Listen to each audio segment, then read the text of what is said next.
Nonyaka nje kulindeleke bona kubuyiswa iphaliswano lebhola iSolomon Sticks Murewa Soccer Challenge.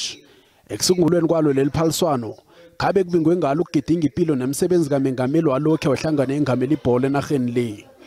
Leli phaliswano selineminyaka emibili lijamile ngenxa ye-COVID-19 kanti safithi lizokuragela phambili livumbulula abadlali abanamakhono abangaziwako. This tournament has opened many doors and we hope that it will continue to open many doors.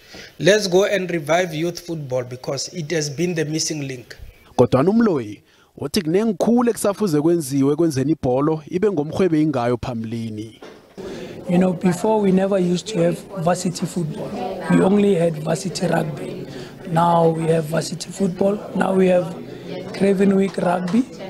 And we also have Craven Week football. Umdlali wokugcina owathola kuleli phaliswano ngumduduzi Chabalala weKaizer Chiefs owavunjululwa ngo-2019. Wathathwa ukudlalela iChiefs esezingeni eliphasi ngaphambi kokuthi adlulele esiqhemeni esikhulu nonyaka.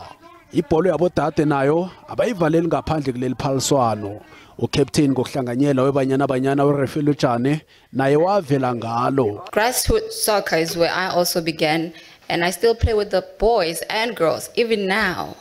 It does not matter whether I won WAFCON with Banyana or what, I still go there because it's the joy that I get while I play football there. Leli phaliswano lamukela yonke iminyaka yobudala ukusuka kwabangaphasi kelithoba ukuya kabakhulu. Izimachuma amane nantathu ingqhema zeSoweto eziyokthoma emzombeni wokuthoma ngoSondo. Kanti iphaliswano liphela nge-27 zikaSinyikhaba.